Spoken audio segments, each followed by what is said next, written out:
Так, все. Збираемся з думкамі. Пачынаем лекцыйную частку.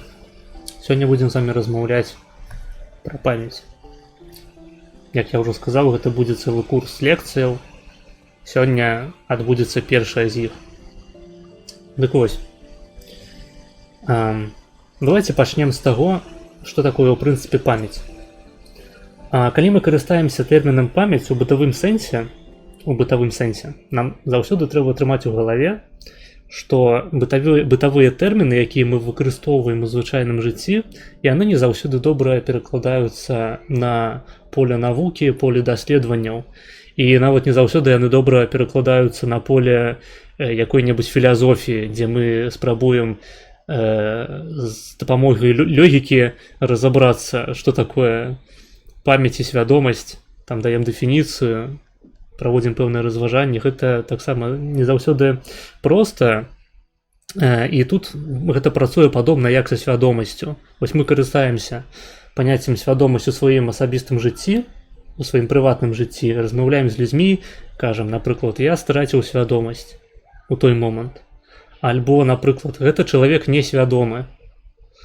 Альбо, напрыклад, у сэнсе квалія, свядомасць як суб'ектыўнае дасвядчэнне. Гэта зусім, зноў ж такі, іншая рэч. Якую з гэтых паняццяў мы павінны разбіраць, калі размаўляем пра свядомасць? Неясна. Тое ж самае ў выпадку з памяццю. Што такое памяць? Это тое, што мы помнім, груба кажучы, тое, што мы памятаем, груба кажучы. То бок, калі на гэта глядзець з пункту гледжання бытавога, то не зусім зразумела. Таму што я вам пазней буду казаць пра тое, што памятаць могуць, напрыклад, не толькі людзі. Памяць гэта, ў прынцыпе, не тое, каб функцыя псіхічная. І памяць гэта тэрмін, якому насамрэч можна даваць розныя дэфініцыі ў залежнасці ад таго, які канкрэтны аспект такога паняцця агульнага як памяць нас цікавіць. Значыцца, якія у арганізму у жывых ёсць спосабы, у прынцыпе, набываць інфармацыю, яе захоўваць і перадаваць. Ёсць першы спосаб, такі вельмі закасцянелы, самы-самы стары спосаб арганізму ва ўсёй гісторыі біялагічнага жыцця перадаваць, захоўваць інфармацыю. І носьбітам такой інфармацыі з'яўляецца ДНК. ДНК гэта малекула, там, вядома, можна казаць пра свет РНК, які папярэднічаў свету ДНК, бо РНК гэта малекулы, якія здольныя на самарэплікацыю. Але галоўным чынам мы размаўляем звычайна пра ДНК як малекулу, якая зацвердзіла сябе такую пасаду у рамках нашых клетак, захоўваць і перадаваць інфармацыю ў наступныя пакаленні. То бок адбываюцца пэўныя мутацыі, адбываецца натуральны адбор, і пэўная частка арганізмаў, калі яна добра дастасавалася да варункаў атачэння, перадае свае гены наступнаму пакаленню. Такім чынам можа адбывацца захоўванне і перадача інфармацыі вертыкальна, груба кажучы.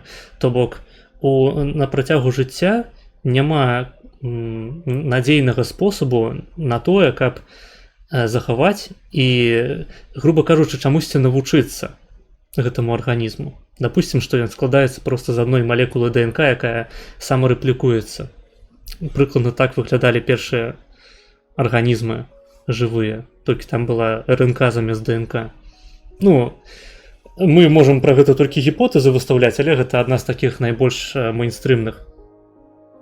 Дык вось, гэта вельмі такі нелабільны спосаб перадачы інфармацыі. І нам хочацца знайсці штосьці такое, што дазволіць нам навучыцца пэўнай функцыі, пэўнай чыннасці на працягу нашага жыцця, на працягу жыцця арганізму. гены не змяняюцца так моцна на працягу жыцця. Вядома, там адбываюцца пэўныя змены у працэсе старэння, але яны адбываюцца хаатычна, фактычна. Яны не адбываюцца так, каб чамусьці навучыцца сапраўды. У бактэрыяў ёсць механізм, які дазваляе ім, напрыклад, перадаваць часткі сваіх генаў гарызантальна. То бок у іх акрамя асноўнага нуклеоіду, такога кальца, кашцёнка, ДНК, унутры клеткі, у іх ёсць маленечкія кружочкі ДНК, якія таксама змяшчаюць у сабе генетычны матэрыял. Так бы мовіць, плюшкі пэўныя. Там пэўныя ферменты могуць кадавацца ў гэтых генах, пэўныя рэцэптары, пэўныя структурныя бялкі. І гэтыя плазміды, гэтыя кружочкі ДНК, яны могуць перадавацца гарызантальна іншым бактэрыям. Такім чынам яны могуць дзеліцца сваімі плюшкамі са сваімі сваякамі. Яны сапраўды проста тупа дзве бактэрыі падыходзяць адна да адной, адна з іх высувае піпку такую, это называецца піля, F-піля, і па гэтай F-піле перадаецца генетычны матэрыял іншай клетцы. І пасля гэтага клетка, у якую, грубо кажучы, увялі гэтая ДНК, гэтую плазміду, яна таксама набудзе гэты фенатып, гэты генетычны матэрыял, які рэалізуецца і дасць ёй тыя самыя плюшкі. Але калі арганізмы становяцца больш складанымі, чым бактэрыі, у іх гэты арганізм не той, каб вельмі добра адбываецца. Вядома, мы на сённяшнім этапе ўжо ўмеем рабіць усялякія генетычна мадыфікаваныя арганізмы, якім мы ўводзім гэтыя гены штучна і стараемся іх неяк інтэграваць у агульную сістэму. Але гэта працэс ужо, як я ўжо сказаў, цалкам ненатуральны. Ён адбываецца з дапамогай нас, проста праз нашы інструментарый. А ў натуральным асяроддзі звычайна эўкарыёты не займаюцца такім, то бок сапраўдныя такія складаныя арганізмы з ядрамі, там, з нармальным наборам арганеляў у каморках.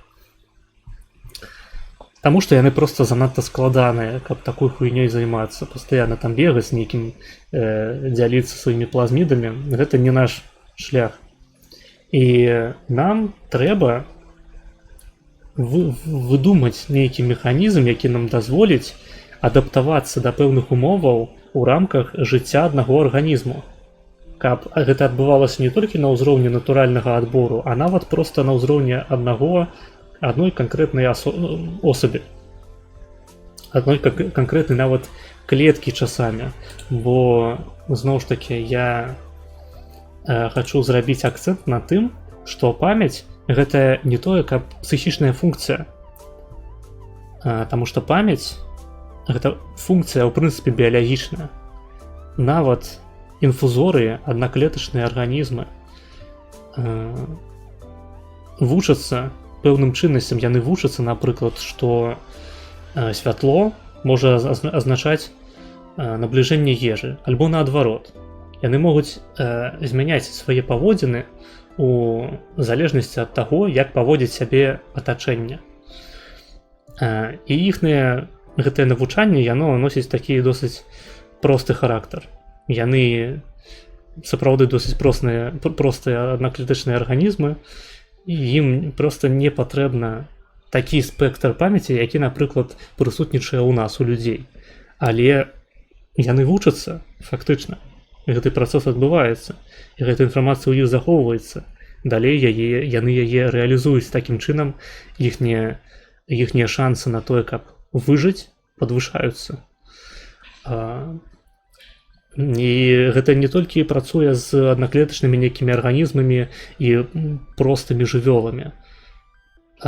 Таксама памяць як функцыя прысутнічае і ў раслінаў. І функцыі, звязаныя з памяццю, трошкі пазней пра гэта будзем казаць, расліны не маюць, калі што, нервовай сістэмы. Але ім таксама трэба прымаць пэўны набор стымулаў з серады. і ў адказ на гэтыя стымулы пэўным чынам захоўвацца, пэўныя рашэнні, груба кажучы, прымаць на ўзроўні арганізму. У расліну таксама ёсць свае рэцэптары, у расліну таксама маюцца свае рэцэптары, таксама маюцца свае спосабы перадачы інфармацыі паміж клеткамі. Яны трошкі менш спецыялізаваныя, чым, напрыклад, у жывёлаў, у якіх ёсць нервовая сістэма. Але яны таксама пастаянна гэтым займаюцца. Яны пастаянна рэагуюць, напрыклад, на змену цыклаў дня і ночы. Яны рэагуюць на вільготнасць, яны рэагуюць на стан, напрыклад, глебы, у якой яны знаходзяцца, так? То бок яны могуць больш ці менш стымуляваць рост каранёў у залежнасці ад таго, у якім стане знаходзяцца глебы, у якой яны пасаджаныя. Калі там, напрыклад, мала рэчываў, якія патрэбныя для росту расліны, то карані, адпаведна, растуць углыб, каб знайсці яшчэ больш. Як гэта адбываецца? Вядома праз тое, што яны спрымаюць атачэнне, у якім знаходзяцца, і адпаведным чынам змяняюць сваё захаванне, свае паводзіны. Дык вось, сыходзячы з гэтага, я хачу сказаць, што даючы дэфініцыю таму, што такое памяць, памяць — гэта змена нейкага бейслайну, нейкага пэўнага дэфолтнага сету паводзінаў у адказ на знешні стымул. То бок мы закладаем, што любы жывы арганізм складаецца з фізычных кампанентаў. Ён мае пэўны генетычны матэрыял, які рэалізуецца. І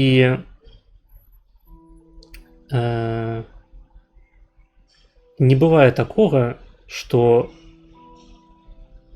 паводзіны арганізму вызначаюцца цалкам толькі серадой, таму што, зноў ж такі, ўсё складаецца з хіміі, з фізікі, з клетак, это ўсё функцыянуе на правілах, па якіх функцыянуюць біяхімічныя сістэмы.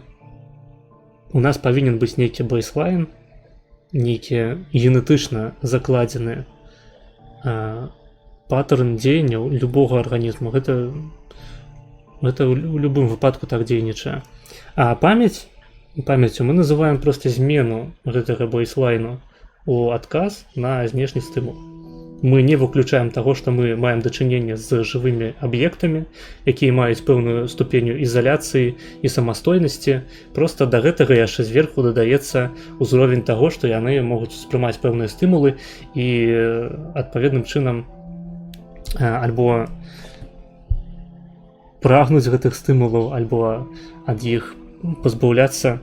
І далей мы таксама будзем пра гэта сёння размаўляць. З пункту гледжання тэрміналогіі трэба яшчэ дадаць некалькі рэчаў. У нашых аповедах памяць будзе азначаць па сутнасці сховішча інфармацыі, але разам з тым трэба яшчэ дадаць тут пару тэрмінаў, якія таксама вельмі моцна так звязаныя з паняццем сховішча, з паняццем памяці.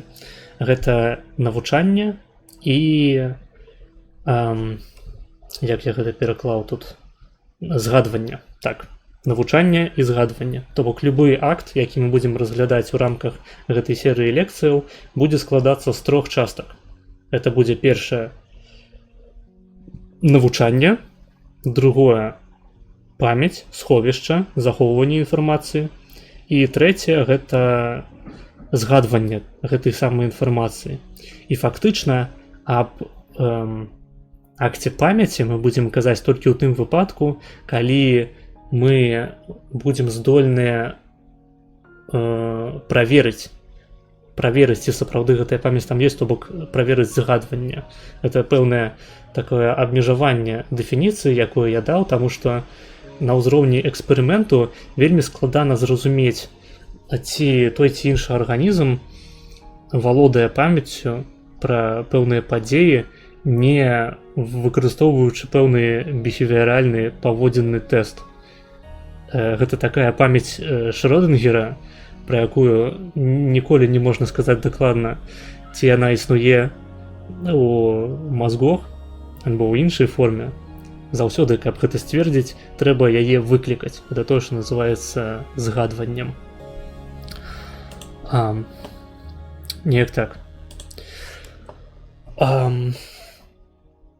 Калі мы кажам пра тое, што памяць гэта не зусім да канца псіхалагічная функцыя, можна прывесці ў прыклад венерную мухалоўку.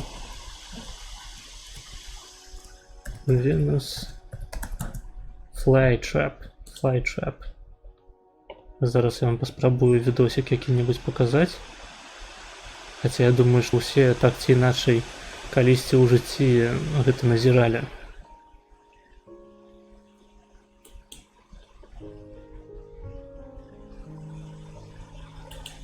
Ну-ка.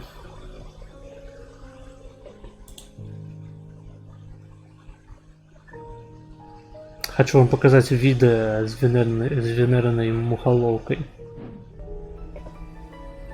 Ось зараз.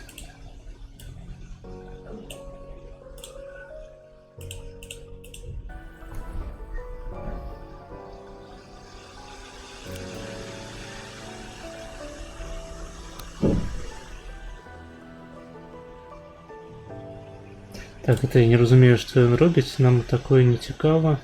Вось.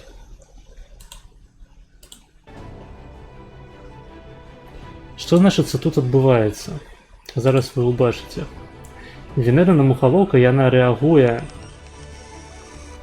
на знешні стымул, на дотык шасціножкі і адпаведным чынам рэагуе, замыкаючы свае вузітыя стаўні.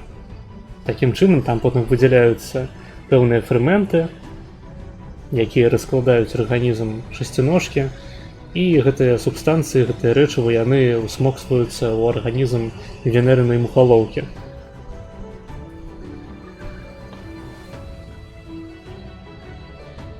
Ось вы бачыце, што слімак, напрыклад, таксама можа тут апынуцца.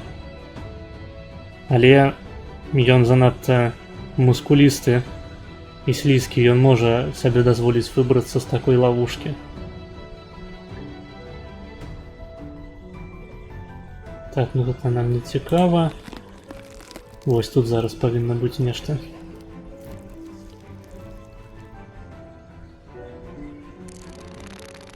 Вось.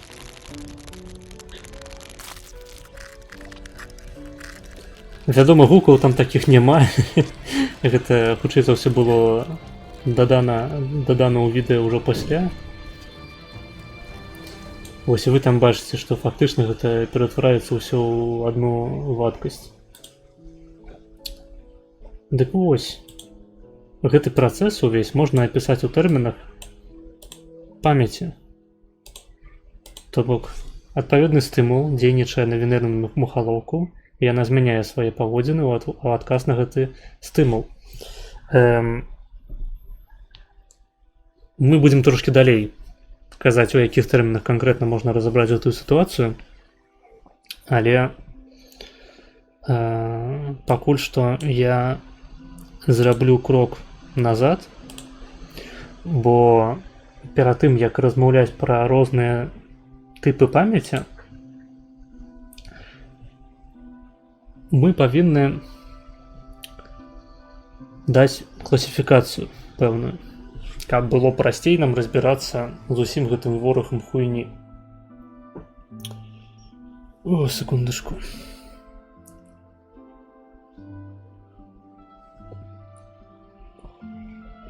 Дарэчы, калі у вас будуць пытанні па тэме, можаце падчас лекцыі іх задаваць.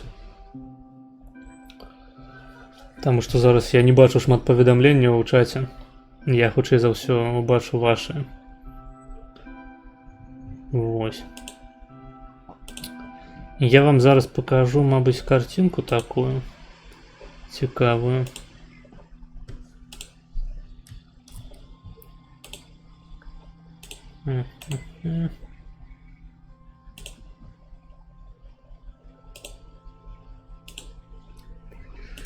Текст. Выява. У нас будет классификация. Классификация памяти.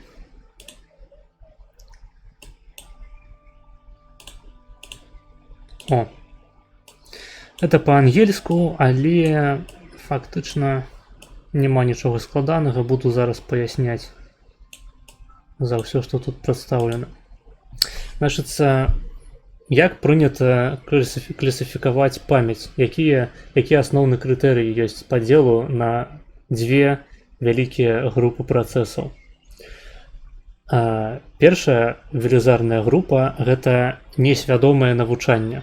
То бок мы кажам пра памяць, ну фактычна элементам памяці з'яўляецца навучанне. І мы тут будзем зараз казаць пра першую групу несвядомае навучанне. Другая група гэта свядомае навучанне. І трэцяя, як такая асобная катэгорыя памяці, вылучаецца рабочая памяць. Такая памяць, якая, грубо кажучы, якую мы трымаем у галаве там праз пэўны досыць невялікі час. Мне здаецца, дождь сёння пачнецца, таму што гэта проста жесть. Слухайце, я адчыню акно. Блять! Ёб твою мать! Бутылку распил. Пиздец, блять. Ну, самый подыходящий момент, нахуй. Просто охуеть. Блять, вот это сила богатырская, это нахуй. Ёб твою мать.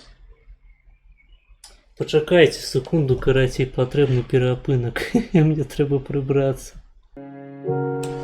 Фух, блять. Просто охуеть. Блять, ладно б яна просто разбілася, яна яшчэ разляцелася на мільярд мелкіх кавалкаў, нахуй, якія прыйшлося збіраць па ўсёй падлозе. Просто пиздец, поставил себе воду пить у бутыльцы шкляной под ноги, и она, блять, я, блять, ее зачапил, и она повалилась, нахуй, развалилась просто на миллиард кавалочку, сука, пиздец, блять. Охуеть. Походу, треба просто плястиком користаться усім на зло, нахуй. Нахуй эту экологию, блять, ёбаных, живые организмы, блять. Идите нахуй. Шкло, блять, разбивается. И, блять, потом яшчэ трэба глядзець, каб не наступіць на гэтую хуйню. Просто пиздец, блять. Кто на стриме, хоть хтосьці застаўся, блять? 9 человек, хуеть, ебать у вас терпение, нахуй, я вам удячный вельмі. Так, трэба дать это объяву телегу, что я вернулся на стрим.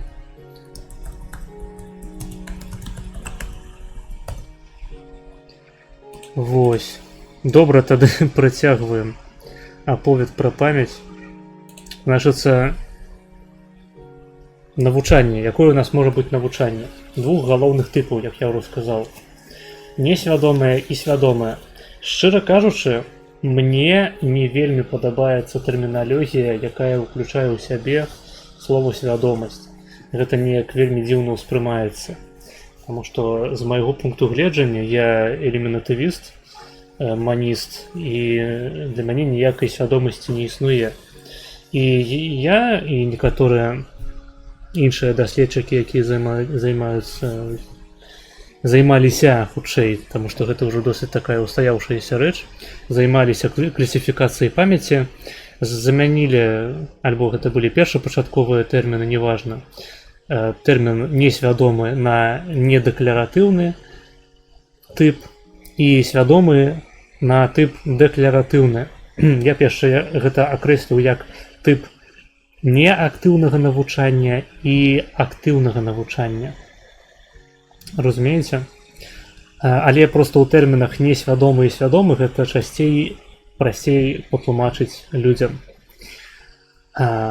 У рамках гэтай схемы памяць яна заўсёды з'яўляецца часткай несвядомай, такой неўсведамляльнай, грубо кажучы, часткай, з якой толькі потым адбываецца узгадванне. Вось як тут напісана, напрыклад, unconscious recall, альбо subject to conscious recall.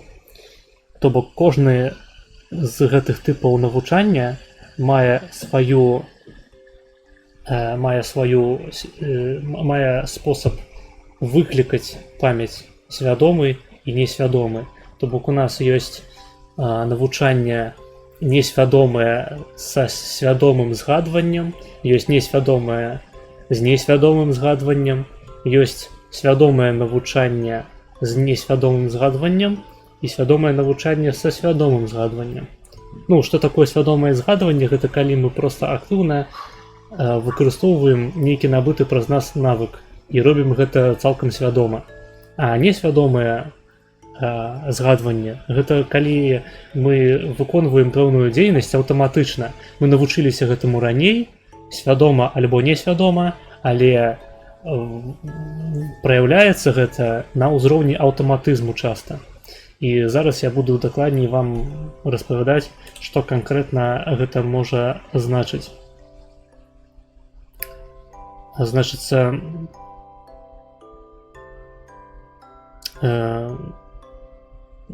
пра рабочую памяць яшчэ скажу пару словаў.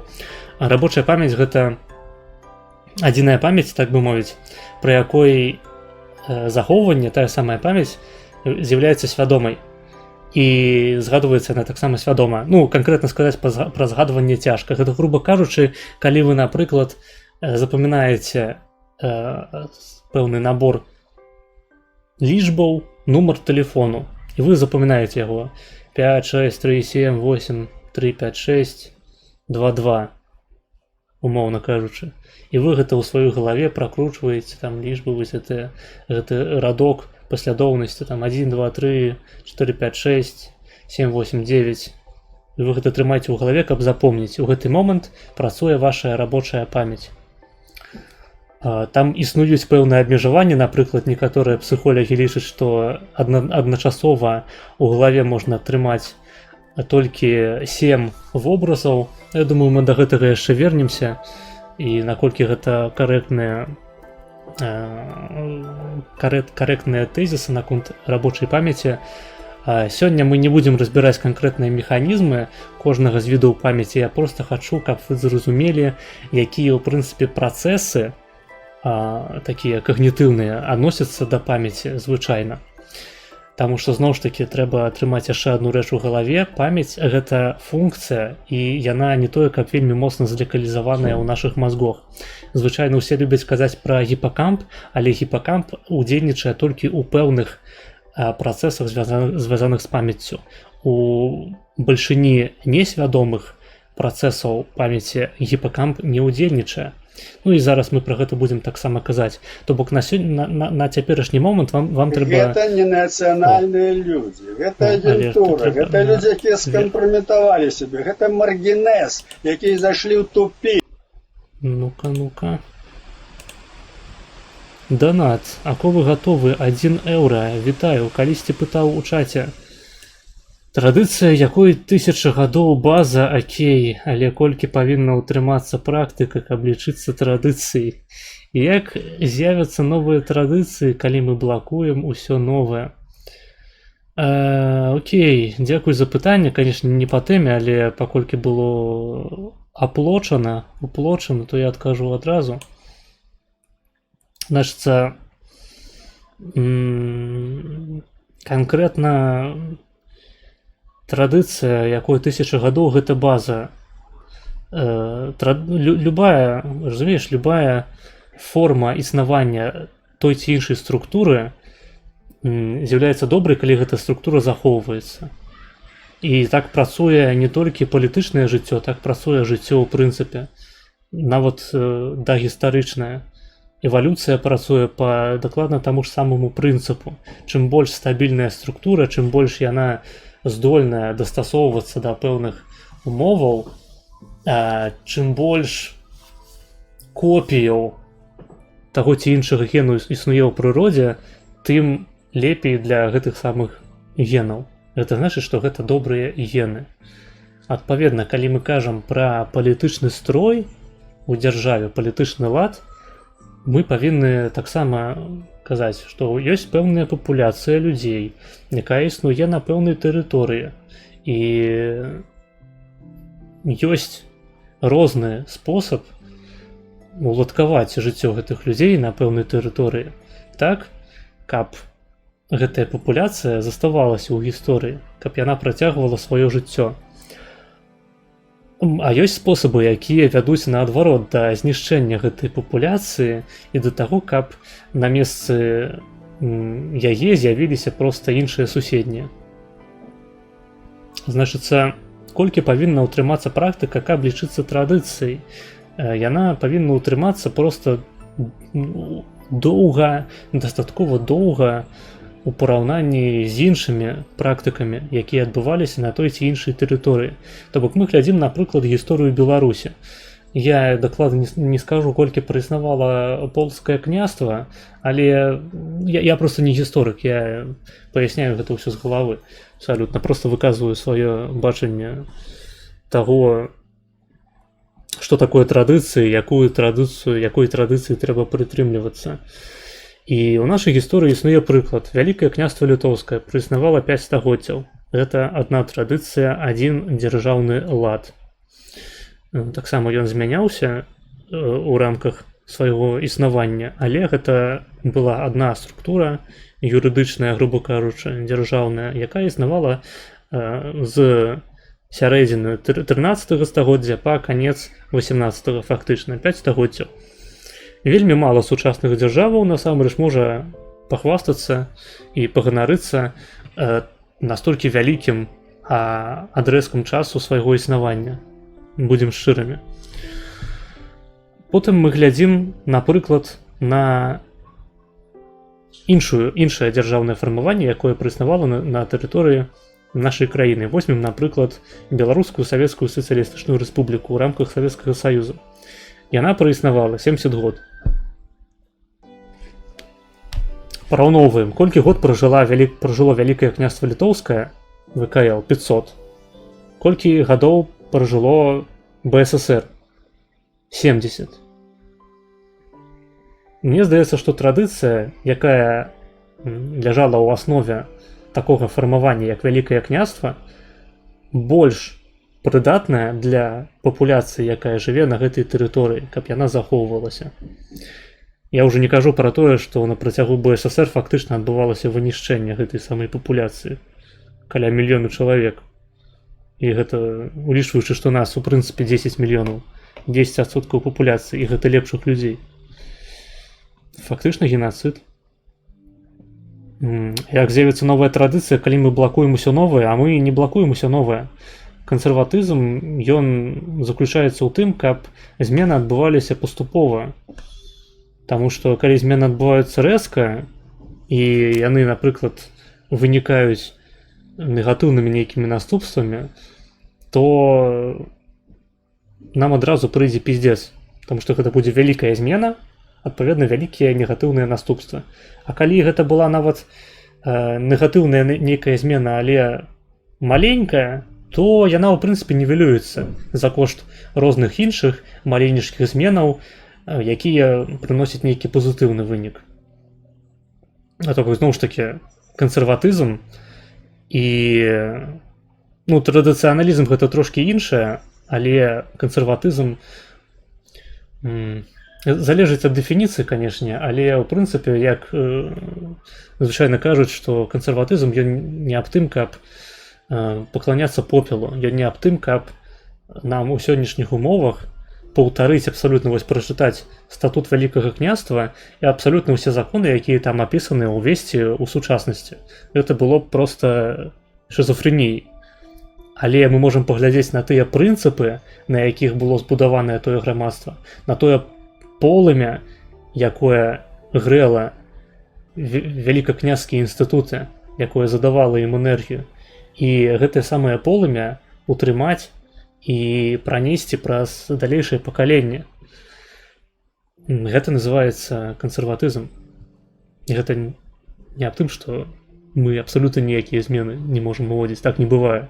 І змены так ці іначай прыводзіцца ўводзіць, калі адбываюцца пэўныя абставіны, да якіх трэба дастасавацца. Вось як у сённяшняй лекцыі, напрыклад. Нам трэба дастасавацца да пэўных умоваў, але калі наш закон, нашае права выглядае так, збудавана такім чынам, што яно закладае у сябе асноўныя прынцыпы, якія нязменныя, і цэлы вораг касметычнай хуйні, якую можна змяніць, вось якое-небудзь лякальнае заканадаўства, напрыклад, права на аборт, альбо права на тое, каб выстаўляць на паказ сцягі ЛГБТ, альбо наадварот, каб выстаўляць нацысцкую сімволіку. Такія проста касметычныя пытанні, якія павінны застацца ў нізах, якія могуць мяняцца, якія могуць знікаць, з'яўляцца, заставацца, не мае ніякага значэння. Аснова гэта тыя прынцыпы, на якіх існуе ўсё грамадства. У ВКЛ былі такія прынцыпы в Рэчы Паспалітай, і ў сённяшнім беларускім грамадстве гэтыя прынцыпы абсалютна цалкам занядбаныя. Яны іх не прытрымліваюцца. Спадзяюся, што я адказаў на твоё пытанне. Маргінес, паглядзі, што хлопчык куды я скінуў. Ахуенна, дзякуй. Добра, працягваем лекцыю.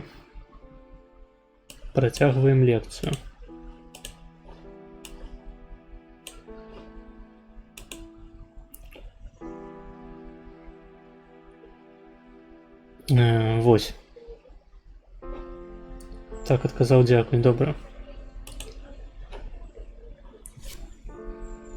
Вяртаючыся да тэмы сённяшняй лекцыі, трэба адзначыць, як мы ўжо сказалі, ёсць такія 4 асноўныя формы навучання. Это несвядомае з несвядомым згадваннем, несвядомае са свядомым згадваннем, свядомае з несвядомым згадваннем і свядомае са свядомым згадваннем. І працоўная памяць рабочая. Калі казаць пра абсалютна ўсе формы памяці, яны бываюць таксама падзеленыя на 2 тыпы. Ёсць кароткатэрміновая памяць, гэта секунды, хвіліны, і доўгатэрміновая памяць, гэта гадзіны і дні, і нават больш. То бок кожная з гэтых тыпаў памяці падзяляецца на гэтыя 2 раздзелы ў залежнасці ад таго, наколькі часта той ці іншы стымул паступаў у нашу сістэму. То бок, калі мы, напрыклад,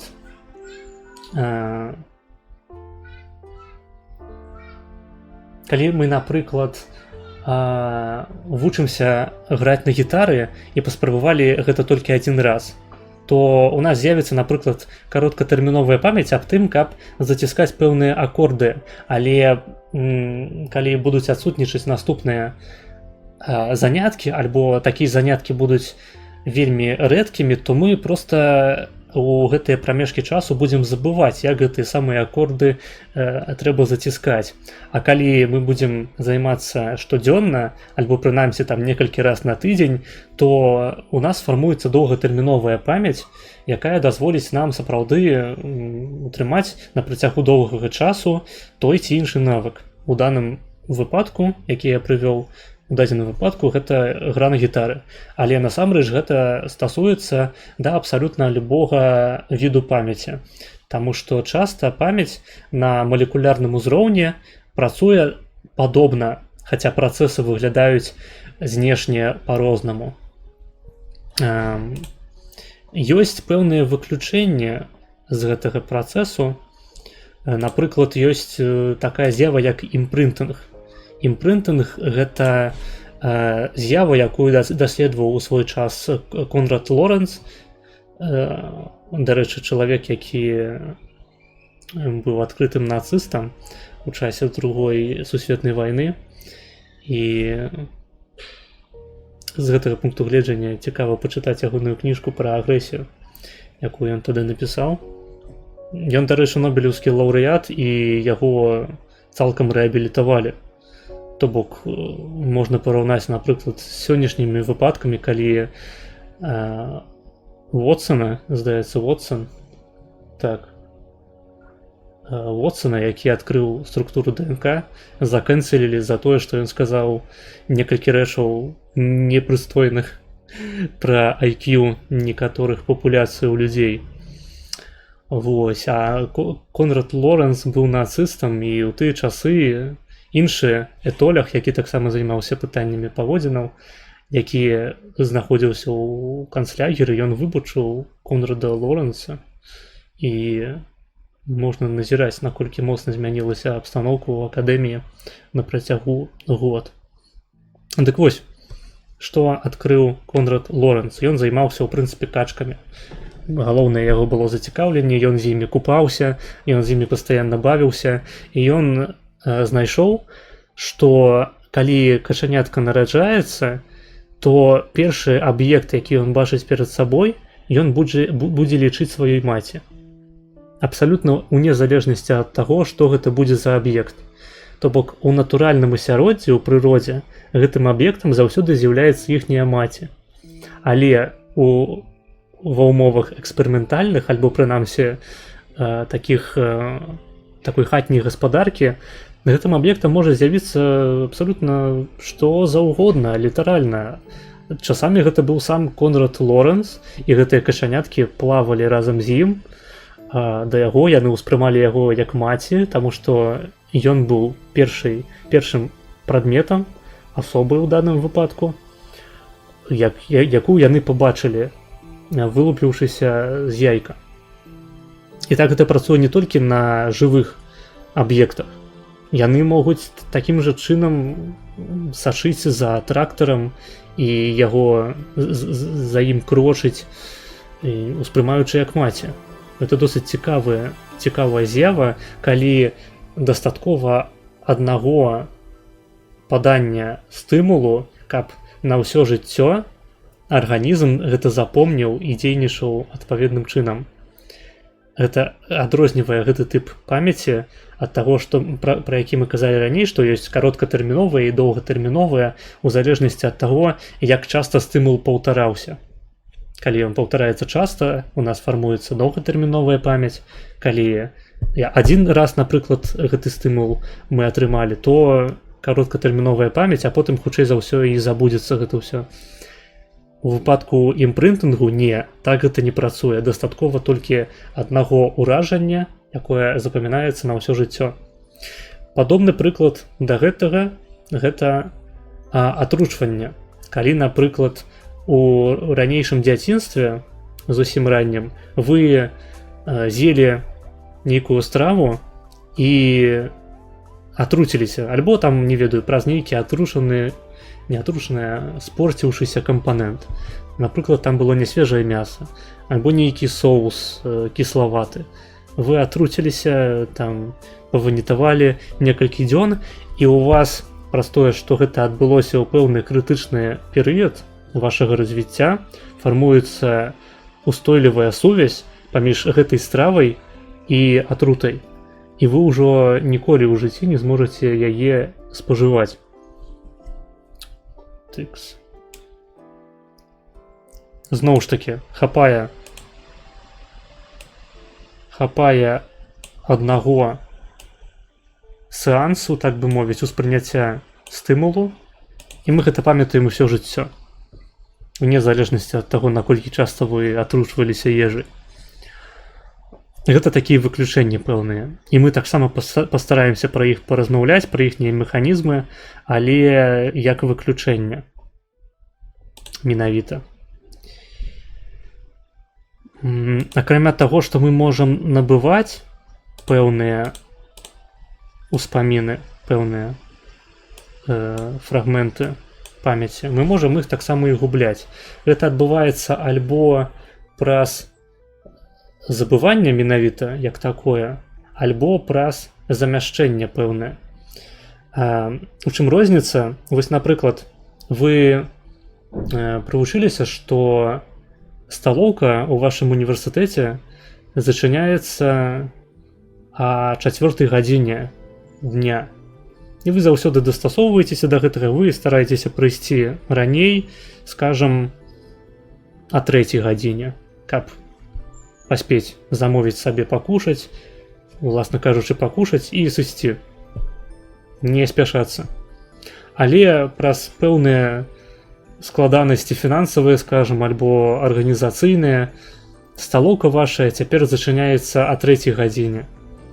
І вы пра гэта даведваецеся толькі калі прыходзіце о 3 гадзіне, каб пакушаць, а перад вамі зачыненыя дзверы. І ў першы раз для вас гэта будзе нечаканасцю. Але потым вы цалкам спакойна дастасуецеся да таго факту, што сталоўка закрываецца о 15 о 3 гадзіне.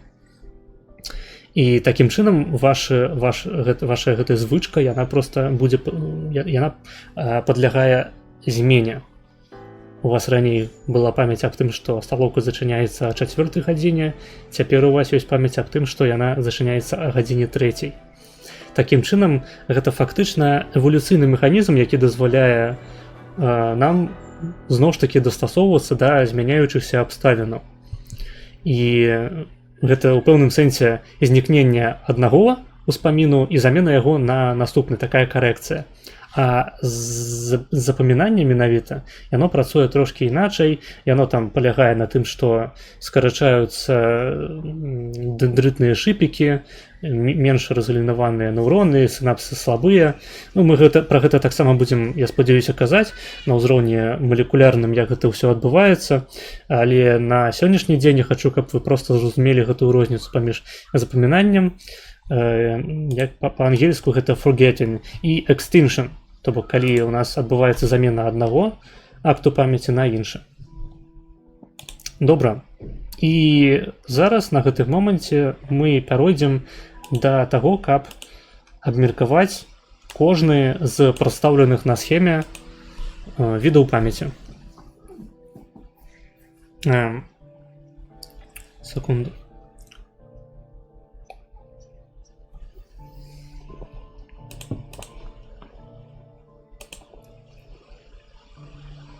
Значыцца, пачнем з самага простага. Пачнем мы з несвядомага навучання. Што гэта такое і з чым яго ядуць. Значыцца, вам зараз пакажу одну картинку.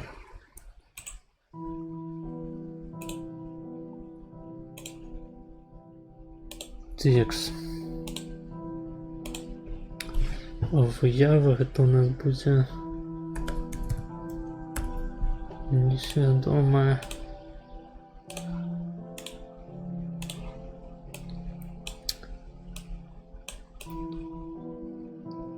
Уявіце сабе, што вы жывяце ў Бабруйску.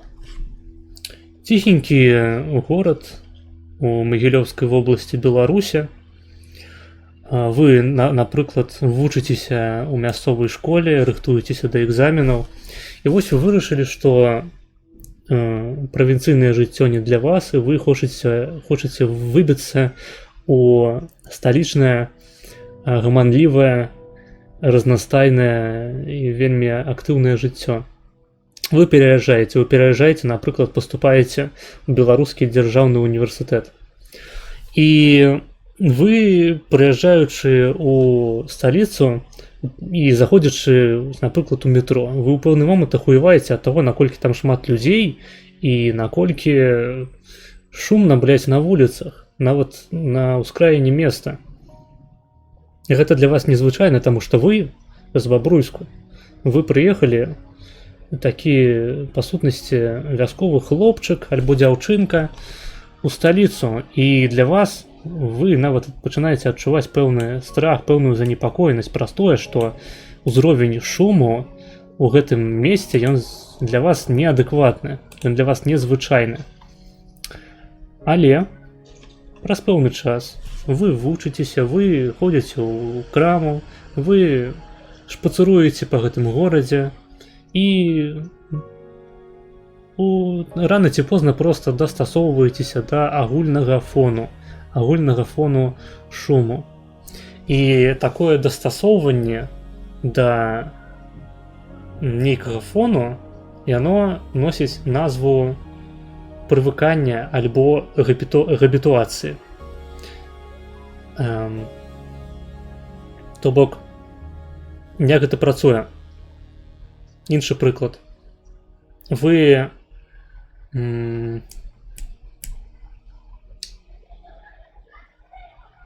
можете попросіць якую-небудзь асобу, пакуль вы сядзіце, глядзіце, напрыклад, фільм альбо гуляеце ў камп'ютарную гульню, дакранацца да вас праз пэўныя адлегласці часу.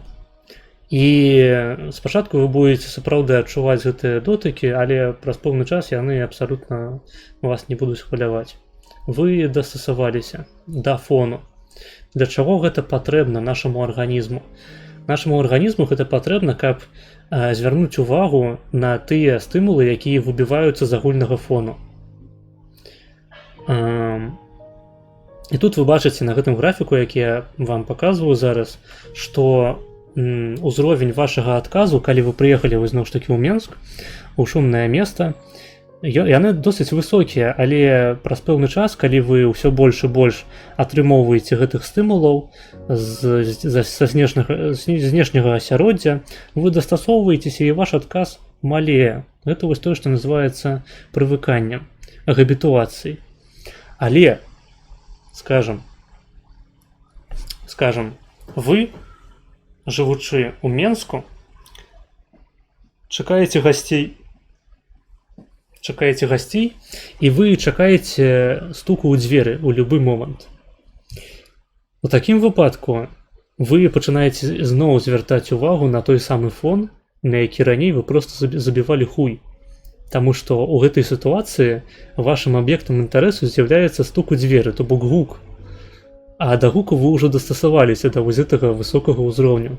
Вам наадварот трэба актыўна звярнуць увагу на тое, ці хтосьці стукаецца да вас у кватэру.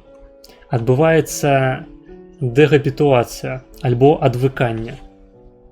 Зноў мы вяртаемся на той самы ўзровень успрыняцця інфармацыі, той самы ўзровень адказу.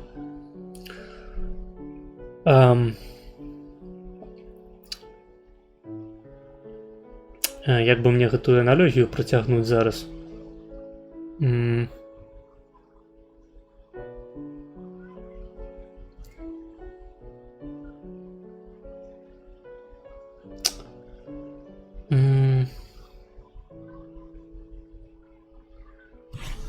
Чакайце, што тут у чаце пішаце? У мяне такое было, калі я ўпершыню спацыраваў па цэнтру Варшавы зашмат людзей, і гэта нават у параўнанні з Менскам. Ну, у Менску жыве больш людзей, і ён...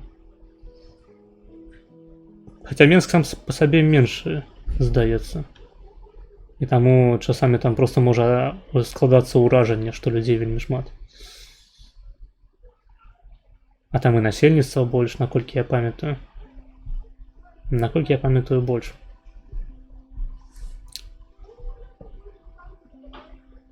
Значыцца, наступны працэс, які я вам хочу патлумачыць, называецца сенсітызацыя. Я просто згубіўся трошачкі зараз, я не ведаю, як гэта ўпісаць у мадэль з шумным местам, але сэнс такі. Вам патрэбна...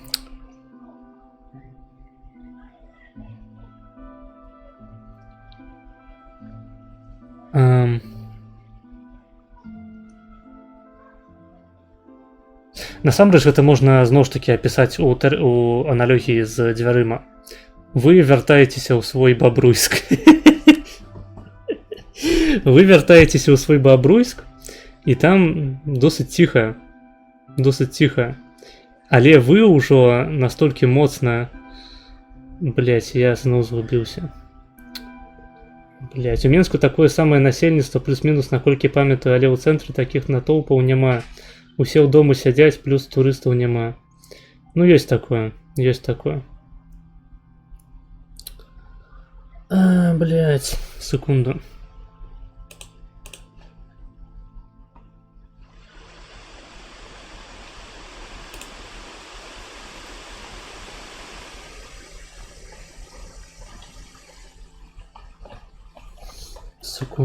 Одну секунду.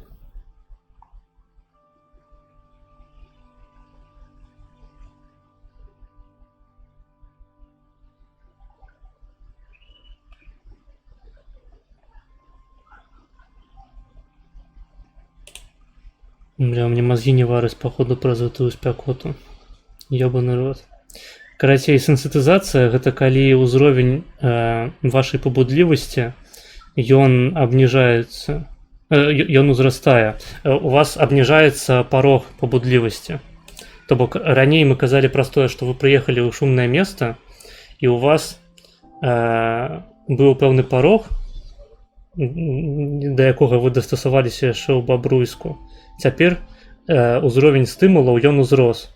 І вам патрэбны пэўны час, каб да яго дастасавацца таксама. А сенсітызацыя працуе на такіх умовах, што парог ваш абніжаецца. То бок вы вяртаецеся зноў у ваш Бабруйск, і ўзровень зноў дастасоўваецца да таго ўзроўню шуму бабруйскага правінцыйнага. І вы вяртаецеся ў Менск. У вас настолькі быў нізкі парог, што адбылася сенсітызацыя. То бок вы адказваеце на гэты ўзровень яшчэ мацней. Падобныя даследаванні праводзіліся яшчэ Эрікам Кандалам на Аплізіі. Ёсць такі марскі малюск Аплізія. Я вам зараз яго, мабыць, пакажу. Што зрабіў Эрік Кандаль? Эрік Кандаль, ён па сутнасці зразумеў, што яму патрабуецца самая простая мадэль арганізму, якую ён можа знайсці, каб даследаваць механізм памяці. Вось тут такая прыгожая. І Аплізія яму спадабалася праз тое, што гэта арганізм з вельмі вялікімі нейронамі, якія можна было ўбачыць нават голым вокам. Так, гэта мы схаваем.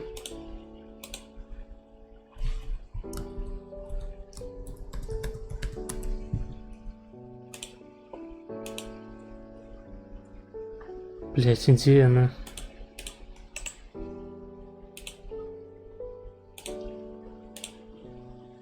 Во. Вось такі малюск, вельмі прыгожы. І на ім вельмі добра працаваць, таму што ў яго маленькія нейроны. Не трэба сядзець пад мікраскопам, драчыцца, проста адразу ўсё бачна.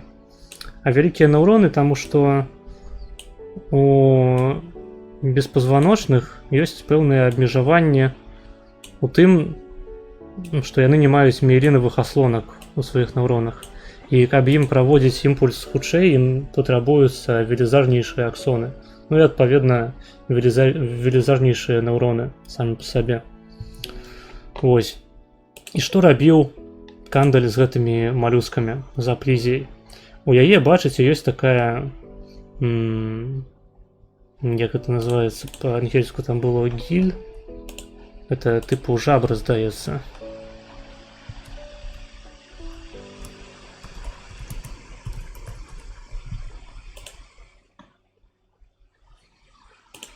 Секунду. Так, гіль з двумя L. Не, гэта перакласці на беларускую. Жабры, так, дакладна. Ёсць жабры. Яны гэтымі жабрамі дыхаюць. І калі да гэтых жабраў дакранацца, у іх спрацоўвае рэфлекс звёртвання. Яны сцюцюрваюцца на гэты стымул, таму што яны адчуваюць пагрозу. І калі, напрыклад, датыкацца да гэтых жабраў праз пэўны час, то ў нас адбываецца прывыканне, тая самая габітуацыя. Але калі, напрыклад, мы ударым гэтага малюска токам, пасля гэтага ўзровень ягонага парогу абнізіцца, і адказ атрымаецца яшчэ мацнейшы, таму што гэта яшчэ мацнейшы стымул, які пагражае ягонаму жыццю, і яму трэба да яго такім чынам дастасавацца. Вельмі простыя працэсы. І вельмі цікава атрымалася гэта ўсё даследаваць, і Кандэль гэта рабіў з молекулярнымі механізмамі, і потым ён атрымаў за гэта Нобелеўскую прэмію за выкрыццё молекулярных механізмаў на такім цудоўным мадэльным аб'екце. Значыцца, гэта называецца у аплізе абарончы рэфлекс адхілення, то бок калі фактычна мы бярэм вельмі просты акт паводзінны, і на прыкладзе гэтага акту ўжо можна паказаць тое, як адбываецца прывыканне, як адбываецца адвыканне, напрыклад, альбо сінсетызацыя. Гэта тып памяці, які па сутнасці называецца неасацыятыўным.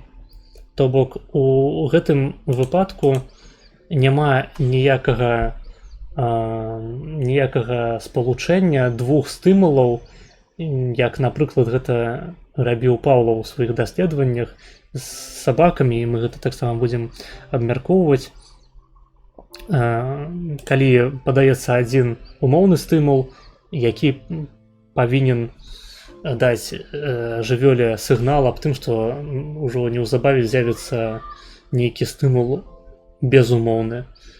Зараз я пра гэта вам скажу, толькі ўзгадаю, што акрамя памяці, пра якую я сказаў зараз, акрамя простых вызятых неасацыятыўных формаў навучання, то бок прывыкання, адвыкання і сінсетызацыі, існуе таксама і памяць працэдуральная альбо руховая. То бок гэта памяць, як я ўжо казаў, прыводзіў прыклад з гітарай. Гэта памяць, калі спачатку, прычым гэта працуе досыць цікава. Спачатку, калі мы толькі вучымся граць на гітары, мы робім гэта свядома, актыўна. Мы павінны сачыць за рухам кожнага з нашых пальцаў, каб ён заціскаў правільны акорд. Мы павінны сачыць за тым, якім боем мы граем на гэтай самай гітары, правільныя рухі выконваць, каб сабе пальцы ўсе не парэзаць аб струны і гэтак далей. Пазней, калі мы ўжо вывучваем не толькі асобныя акорды, але вучымся граць цэлыя кампазіцыі, мы ўжо не сочым за кожным рухам нашых пальцаў. Мы выконваем пэўныя патэрны, якія захаваліся ў нашай маторнай памяці. Гэта насамрэч досыць цікава, таму што да сённяшняга дня не вельмі добра зразумела, якім чынам гэтая памяць захоўваецца менавіта. Бо гэтая памяць, якая не звязаная з гіпакампам тым жа, гэта хутчэй памяць, якая палягае на актыўнасці маторнай кары, на актыўнасці мозачкаў, якія кантралююць каардынацыю рухаў. І гэта таксама адзін з відаў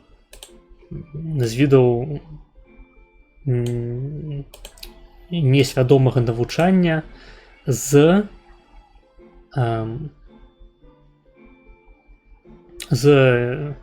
несвядомым згадваннем. Вось вы бачыце тут на гэтай схеме, што у нас несвядомае навучанне, несвядомае згадванне. Вось адзін з іх я ўжо вам распавёў. Неасацыятыўнае навучанне, габітуацыя, сенсітызацыя і дысгабітуацыя. І вось мотор лёрнінг, гэта іначай называецца таксама працэдуральнае навучанне альбо руховае навучанне, вось менавіта праз актыўнасць нашых сцягнаў, мышцаў. І прашу звярнуць вашу ўвагу на тое, пра што я казаў, калі памяць па сутнасці дэкларатыўная, свядомая, яна пераходзіць паступова у памяць несвядомую з несвядомым згадваннем нават. Мы выконваем гэтыя рухі, абсалютна не задумваючыся над кожным канкрэтным. Падобнае правіла дзейнічае ў выпадку, калі чалавек вучыцца хадзіць. Вось вы ходзіце па вуліцы і не кантралюеце сваю хаду. Калі вы пачнеце гэта рабіць, то з вамі будуць адбывацца досыць дзіўныя рэчы. Вам будзе гэта дзіўна кантраляваць абсалютна кожны рух сваіх ног, вы будете сбиваться постоянно, спотыкаться, потому что вы сваёй глупай свядомасці сваёй глупай свядомасцю улазіце ў працэс аўтаматычны, які ўжо быў вельмі даўно наладжаны і працуе вельмі цудоўна без яе. Гэта тое, што называецца несвядомае згадванне. Вы выконваеце гэтыя рухі, нават не задумваючыся. Тое ж самае рабіла аплізія, гэты малюск. Ён дастасоўваўся да пэўных абставінаў, да гэтых стымулаў, звычайных датыковых альбо электрычных, шокавых, які выклікаў сенсітызацыю.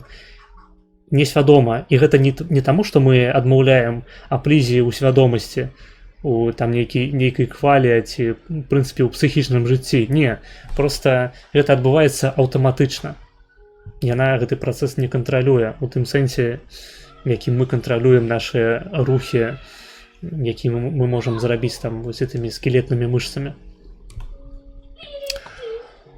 Наступны тып навучання несвядомага з несвядомым згадваннем — гэта асацыятыўнае. Асацыятыўнае навучанне — гэта тое, пра што я казаў пару хвілінаў раней, тое, чым займаўся ў свой час Іван Паўлаў у Расіі, у расійскай імперыі, нобелеўскі лаўрэат. Ён, дарэчы, атрымаў нобелеўскую прэмію не за свае даследаванні рэфлексаў, ён атрымаў яе за ранейшыя даследаванні, якія тычыліся стрававальнай сістэмы, таму што ён выдумаў унікальны апарат, які дазваляў даследаваць стрававальную сістэму сабакі. Там рабілася спецыяльная фістула, і можна было даследаваць выдзяленне сраўнікавага соку, напрыклад, альбо сліны, і пры гэтым сабака заставалася жывая, яна абсалютна нармальна функцыянавала, і мы маглі даследаваць, напрыклад, колькасць гэтай вадкасці, гэтага самага соку, ферментаў, які выдзяляецца ў адказ на самую ежу, альбо пазней, калі ён пачаў рабіць свае даследаванні на рэфлексах, на пэўныя знешнія стымулы. І, значыцца, як ён гэтым усім займаўся. Дарэчы, я вам не паказаў ані Кандаля, ані Паўлава. Зараз я гэта зраблю. Кандаля я паставіў вам нават на сённяшнюю прэв'юшку, так бы мовіць, калі даваў аб'яву. Гэта вось і ёсць Эрік Кандаль, адзін з самых вядомых даследавальнікаў памяці 20-го стагоддзя.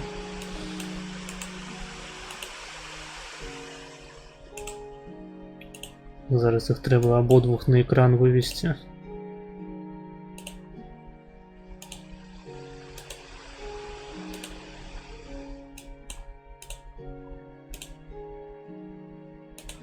Гэта ў нас Кандаль, той, што займаўся аплізіяй, малюскам.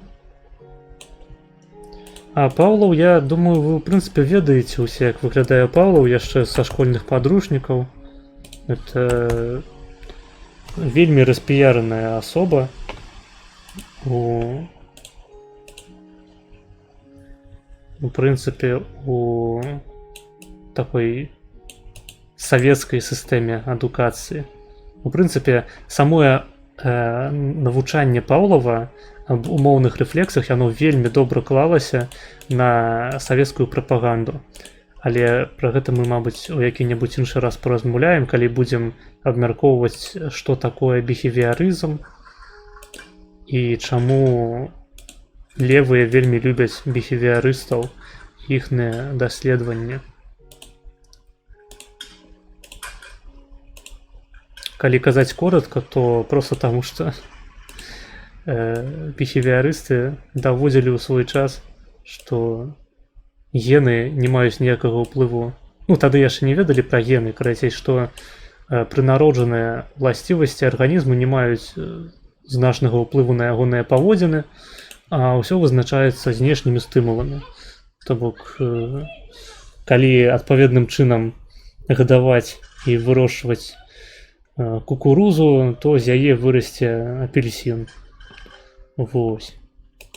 І Паўлаў, які праводзіў, вось я зараз паказваю вам ягоны здымак, гэта, здаецца, яшчэ з тых часоў, калі ён выкладаў у вайсковай акадэміі, але вось асноўныя тут элементы такія вядомыя ў папулярнай культуры прадстаўленыя. Паўлаў, ён справа знаходзіцца такі барадаты седы дзядок, і пасярэдзіне тая самая сабака Паўлова. Што рабіў Паўлов? Ён праводзіў даследаванне з дапамогай тых самых метадаў, якія ён выпрацаваў яшчэ калі займаўся стрававальнай сістэмай. Ён рабіў фістулу у сабакі і даследаваў выдзяленне сліны у адказ на тыя ці іншыя стымулы. Калі сабаке даць ежы, для яе гэта будзе зразумелы стымул прамы, што трэба гэту ежу з'есці, і адпаведным чынам актывуецца нервовая сістэма, выдзяляецца сліна, і якая дапамагае проста у тым, каб праглынуць гэтую ежу, каб яе потым пераварыць. І такія стымулы прамыя, якія сабака адразу разумее як атракцыйныя, называюцца безумоўнымі у тэрміналогіі Паўлова. Што ён зрабіў пазней? Ён перад тым, як даваць сабаку ежу, сабака, мужчынскі род, ён запальваў чырвоную лямпу альбо званіў у званочак. І такім чынам, па-мойму, там званочак быў, дарэчы, у ягоных канкрэтных эксперыментах. І такім чынам ён асацыяваў гэты умоўны стымул, якім з'яўляецца званочак. Таму што сабаку у звычайнай сітуацыі насраць на званочкі. Званочкі не даюць табе есці. Але калі званочак з'яўляецца пэўным сігналам, пэўным такім усказнікам на тое, што зараз будуць карміць, то ён становіцца сам па сабе цікавым. І такім чынам у нас адбываецца асацыяцыя вось гэтых пары стымулаў. Ёсць у нас стымул умоўны і безумоўны.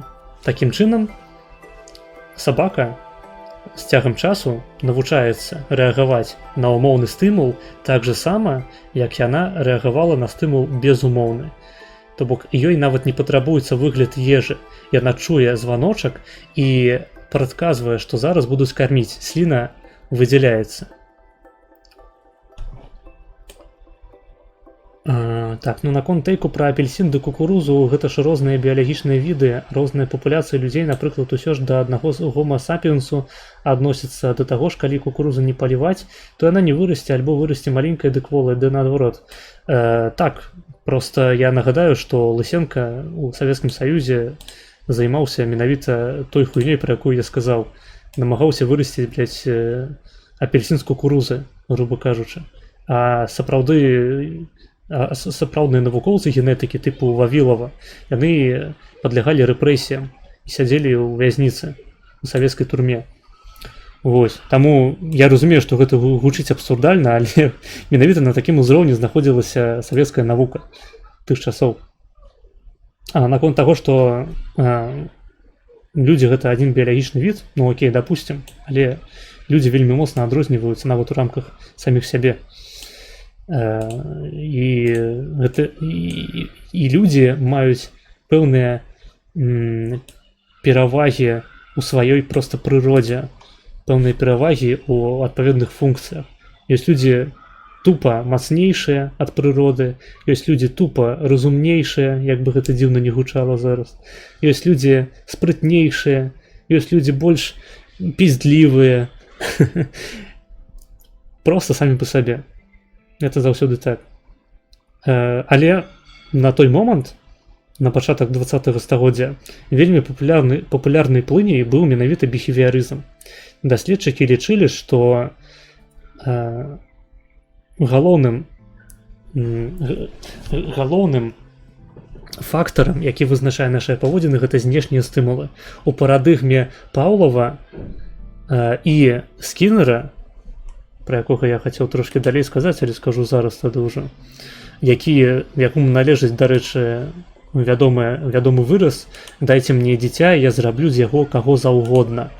Гэта, па сутнасці, тэза біхевіярызму. Што у гэтай парадыгме не існуе паводзінаў без знешніх стымулаў, што паводзіны самі па сабе гэта проста сукупнасць рэфлексаў умоўных, якія паміж сабой неяк граюць, там пэўныя гэтыя кампазіцыі умоўных рэфлексаў яны вядуць да таго, што вось мы маем такое складанае такія складаныя паводзіны, якія насамрэч можна рэдукаваць да асобных умоўных рэфлексаў, якія выкліканыя заўсёды знешнімі стымуламі. Сучасная навука нейрабіялагічная, яна стаіць на пазіцыях, што у значнай ступені паводзіны арганізму яны вызначаюцца проста тым, што ў яго ў генах. А знешнія стымулы яны проста карэктуюць гэтыя самыя гены, праявы гэтых самых генаў. Што немагчыма апісаць паводзіны у тэрмінах біхевіярыстычных толькі.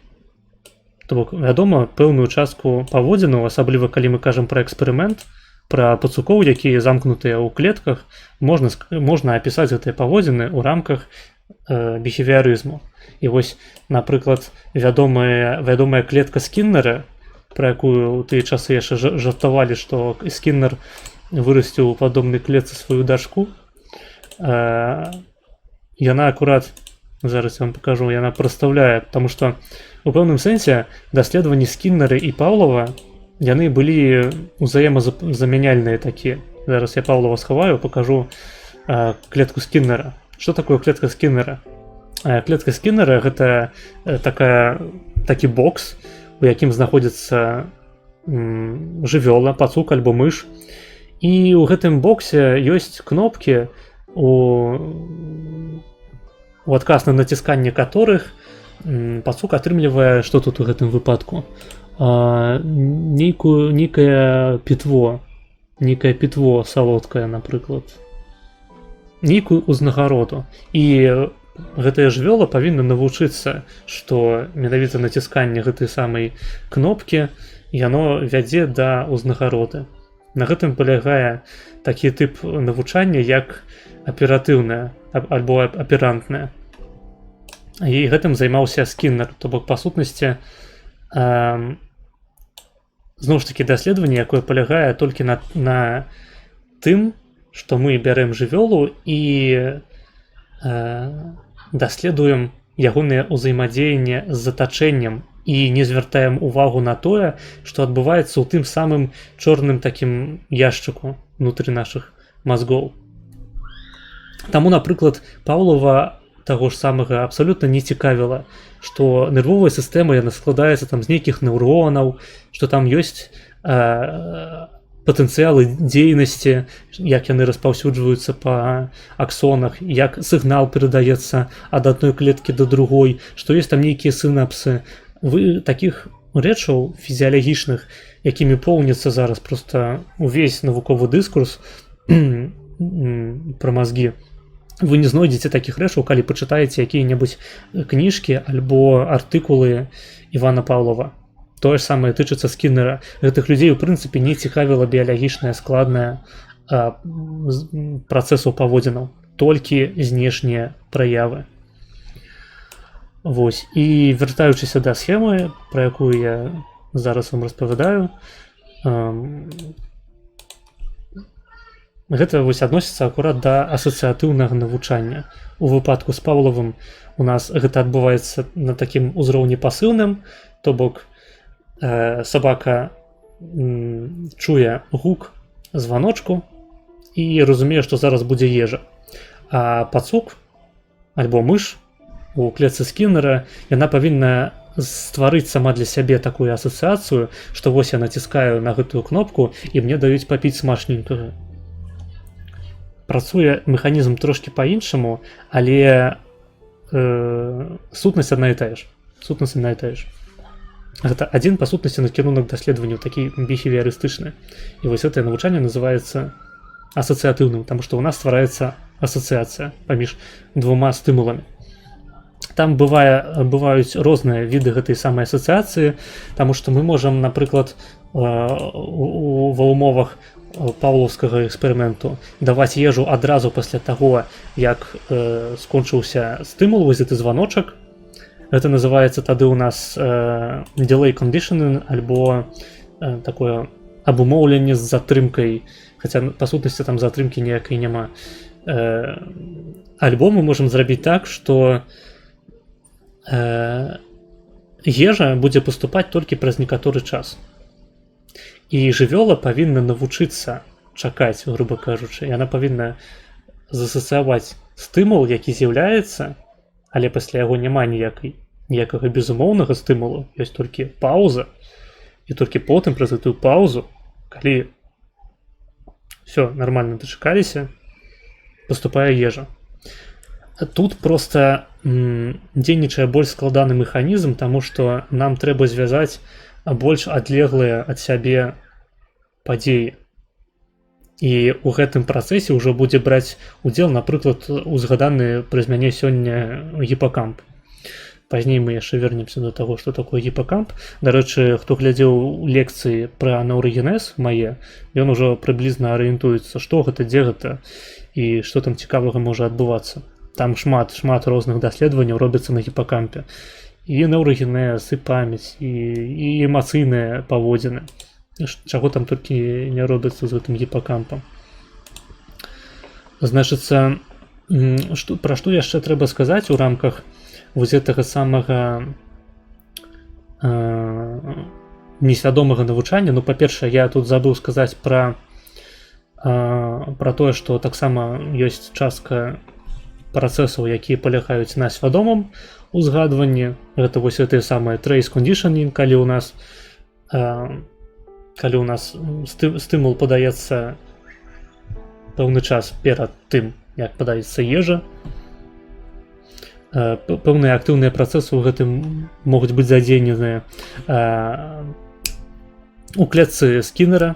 Фактычна гэта свядомае згадванне, то бок жывёла павінна сама актыўна паўдзельнічаць у тым, каб атрымаць узнагароду.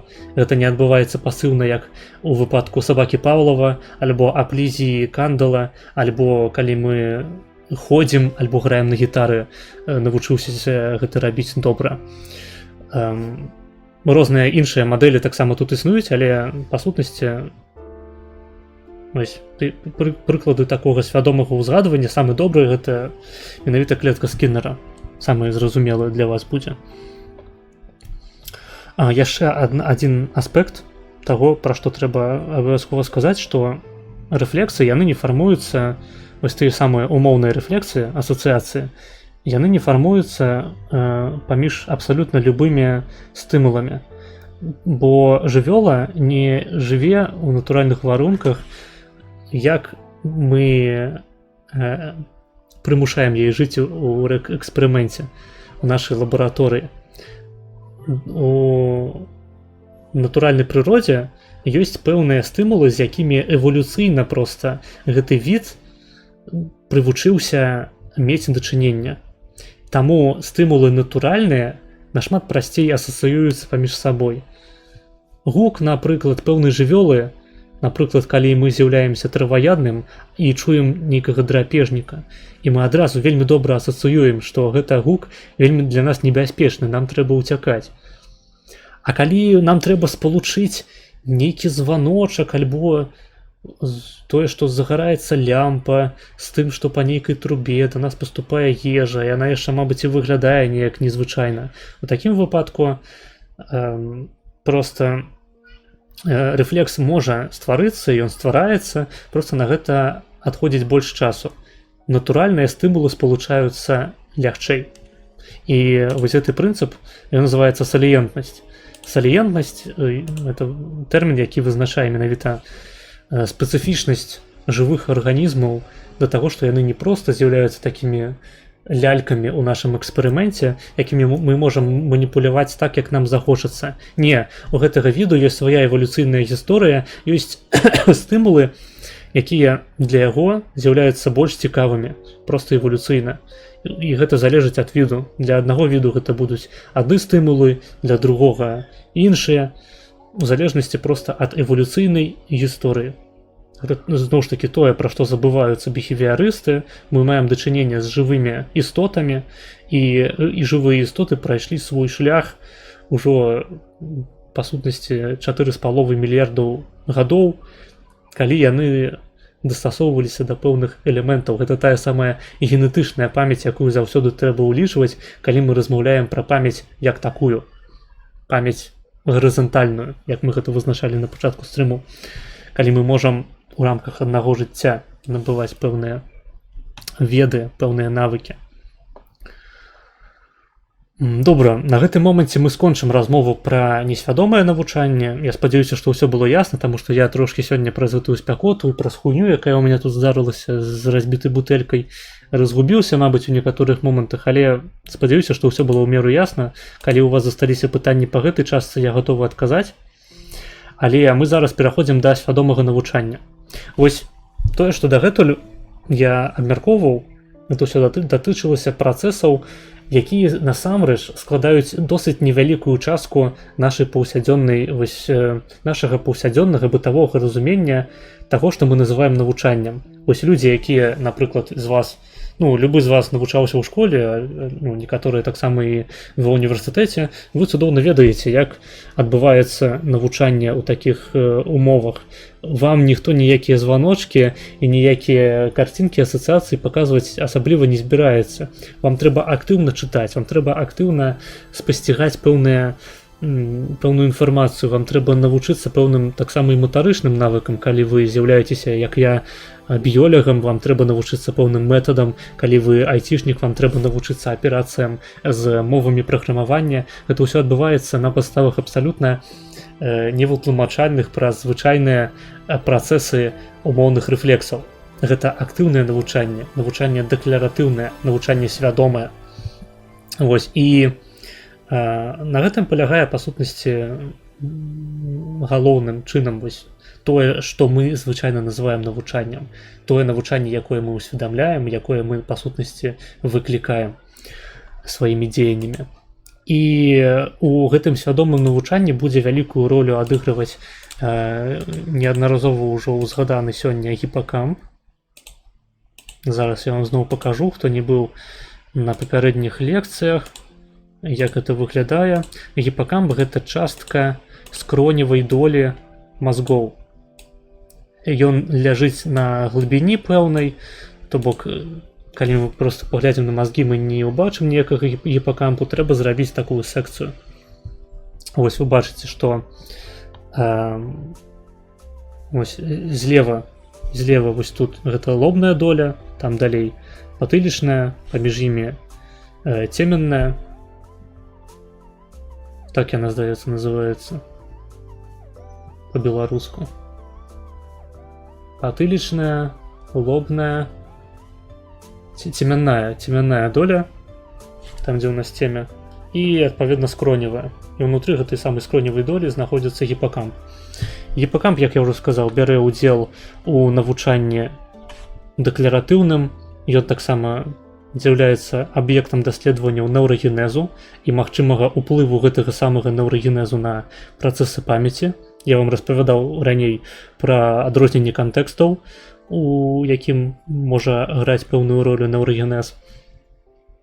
Таксама гэта цікава з пункту гледжання даследавання эмоцыяў, гэта цікава з пункту гледжання даследавання пэўнага тыпу свядомай памяці, які называецца прасторная памяць.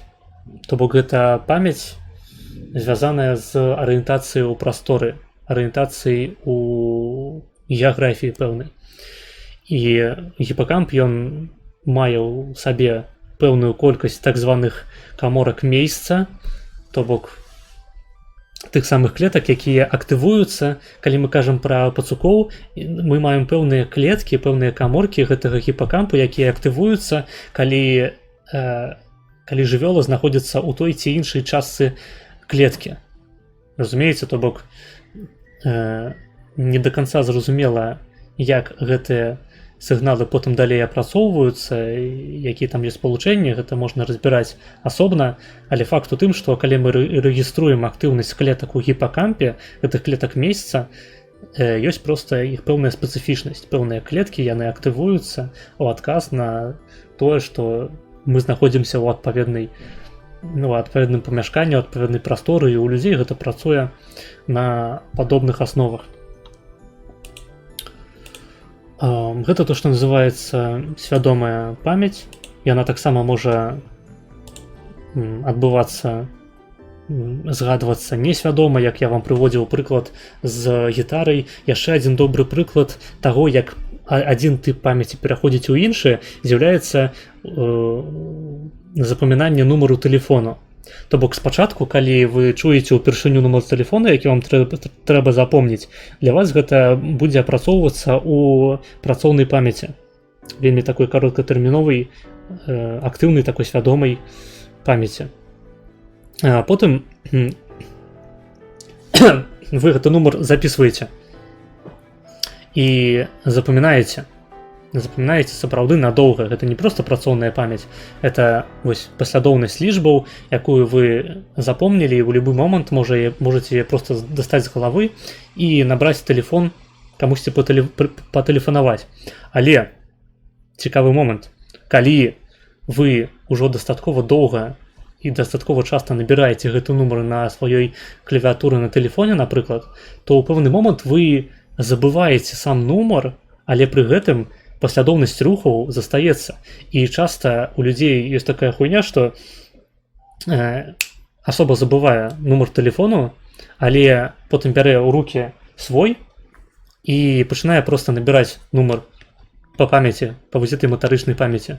То бок, зноў ж такі, у нас памяць перайшла спачатку ад працоўнай у доўгатэрміновую, такую свядомую, дэкларатыўную, а потым яшчэ у трэці тып памяці, проста ў маторную. Гэта той момант, на якой я хочу звярнуць вашу увагу, што памяць, яна не з'яўляецца спецыфічнай, яна не з'яўляецца спецыфічна нервовай функцыяй, але нават у рамках мазгоў яна не з'яўляецца функцыяй канкрэтна злакалізаванай. Гіпакамп — гэта толькі невялікая частка, вялікая частка памяці, якой мы карыстаемся звычайна, але нават гіпакамп, ён апрацоўвае толькі кароткатэрміновую памяць. Далей адбываецца працэс кансалідацыі. Кансалідацыя — гэта пераход кароткатэрміновай памяці ў доўгатэрміновую. І за гэта ўжо адказвае не гіпакамп. За гэта, па сутнасці, адказваюць розныя часткі кары паўкуляў, якія выконваюць там канкрэтна ўжо функцыі матарычныя, альбо функцыі когнітыўныя, альбо функцыі, звязаныя з мовай і гэтак далей. Памяць не злакалізаваная ў нейкім канкрэтным месцы. Па сутнасці, фактычна ніякай памяці няма, як асобнага працэсу канкрэтнага. Я прыводзіў вам аналогію раней са свядомасцю. Мы не можам сказаць, што памяць — гэта нейкі канкрэтны фізіялагічны працэс, які злакалізаваны ў канкрэтнай структуры. Не, гэта функцыя, якую выконваюць розныя нейроны ў рамках нашай нервовай сістэмы. Вось. Ну і здаецца, я вам сказаў усё, што я хацеў. Трошкі сумбурна сёння атрымалася, але прашу мне выбачыць. Я па сутнасці на заканчэнне сесіі вырашыў зрабіць гэтую лекцыю. Она не толькі была складаная, але вось у гэтай класіфікацыі можна было заблытацца, і я разумею, калі вы заблыталіся, таму чакаю на вашыя пытанні. Калі штосьці незразумела, пішыце. Далей у наступных лекцыях мы будзем абмяркоўваць з вами проста канкрэтныя механізмы той ці іншай памяці. Канкрэтныя механізмы фізіялагічныя і малекулярныя. Як гэта ўсё адбываецца на ўзроўні клетак, на ўзроўні фізіялагічных анатамічных структураў. Таму што таксама я вось не ўзгадаў пра пэўную такую цікавую рэч, калі мы кажам пра малекулярныя механізмы, так на будучыню скажу просто пару словаў наконт гэтага. У пэўны момант мы зразумелі, што калі адбываецца навучанне пацукоў у эксперыменце, і мы гэтае навучанне паспрабуем парушыць, пашкодзіць з дапамогай блякатараў, інгібітараў сінтэзу бялку, то жывёла, пацук нічаму не навучыцца нармальна. Там гэта робяць і, напрыклад, у выпадку з лабірынтам водным, калі пацук пагружаецца ў басейн і павінен па знешніх арыентырах, якія змешчаны на сценах, знайсці такую шкляную платформу, якую ён не бачыць, потому што яна шкляная, празрыстая. І пацукі рана ці позна па знешніх вось гэтых стымулах яны проста пачынаюць хутчэй знаходзіць дарогу да гэтай самай шкляной платформы. Але калі мы будзем даваць гэтым пацукам інгібітары сінтэзу бялку, то і праз 3, і праз 5, і праз 10 паўтораў такога закідвання пацука ў басейн, яны будуць проста плаваць так жа, як яны плавалі ў першы раз, не ведаючы дакладна, дзе гэтая самая платформа знаходзіцца. І гэта прывяло да разумення таго, што памяць яна палягае на тым, што сінтэзуюцца пэўныя бялкі ў нашых клетках, сінтэз якіх можна парушыць і такім чынам кіраваць памяццю. Больш за тое, калі мы займаемся выкліканнем памяці, мы заўсёды маем дачыненне з перапісваннем гэтай самай памяці. Яна заўсёды мадыфікуецца, калі мы яе узгадваем.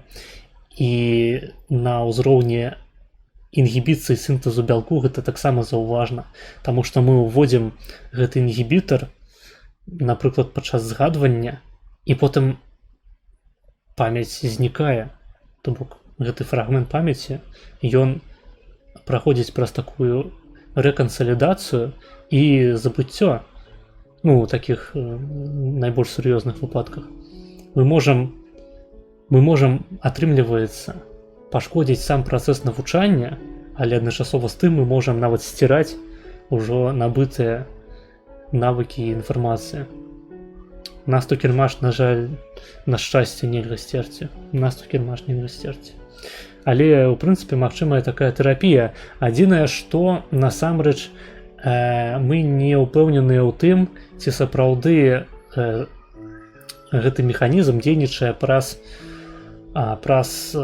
інгібіцыю сінтэзу бялку. Магчыма, мы проста пазбаўляем гэтых пацукоў матывацыі навучацца. То бок, яны паводзяць сябе такім чынам не таму, што молекулярныя механізмы памяці парушаныя, а таму, што парушаныя механізмы матывацыі, якія таксама могуць палягаць на сінтэзе бялку. Ось, гэта рэч, пра якую варта задумацца. І гэта, па сутнасці, тое, што зараз адбываецца ў даследаванні молекулярных механізмаў памяці і тым, як імі можна кіраваць. Вось, але пра гэта мы будзем размаўляць з вамі на наступных лекцыях. Калі я вам больш падрабязна распавяду аб тым, як гэта ўся молекулярная махіна працуе.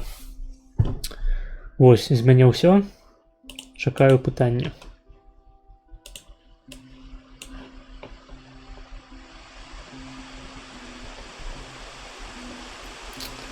Так, ну я думаю, гэтага левакі не абвяргаюць, хаця ты пра што? Пра тое, што гены ўплываюць на паводзіны? Ну, у іх ёсць толькі адзін кейс, адно пытанне, у якім яны сапраўды бароняць такі пункт гледжання, калі заходзіць гаворка пра гомасексуалізм. Ось, а ўсё астатняе гэта генамі не вызначаецца. У генах запісана толькі тое, ці будзе чалавек геем. Разумееце? Клетка скін. У маёй дзяўчыны так з кодам ад дамафону уводзіць аўтаматычна, але калі трэба, напрыклад, кур'еру альбо сябру сказаць, то ловіць затуп. Гэта абсалютна нармальная сітуацыя. Так адбываецца ва ўсіх.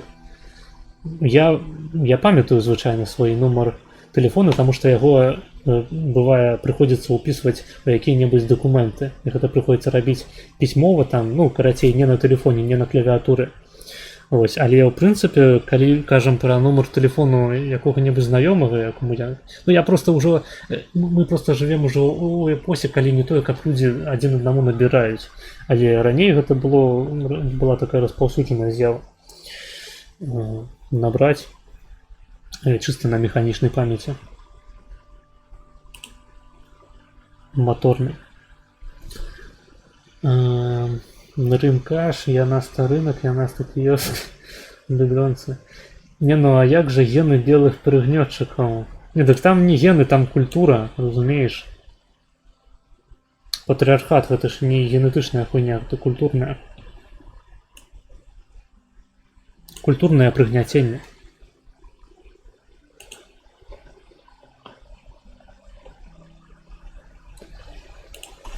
Блять, можете что-нибудь сенсовное написать в чате?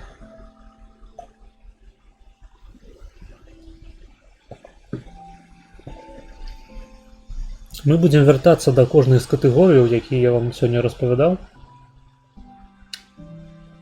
Таму фактычна гэта было толькі ўвядзенне такое асновы таго, як можа выглядаць памяць, якія працэсы мы можам да яе аднесці. Фактычна амаль што ўсе праблемы з дэфініцыяй памяці палягае акурат у тым, што амаль што любы працэс можна апісаць як працэс памяці. Можна донат жабсамі? Не, нельга. Добра, я дайду пассаць, таму што я памятаю, што у маім мачавым пузыры накапляецца мача, і яе трэба выплеснуць вонкі. Таму пачакайце.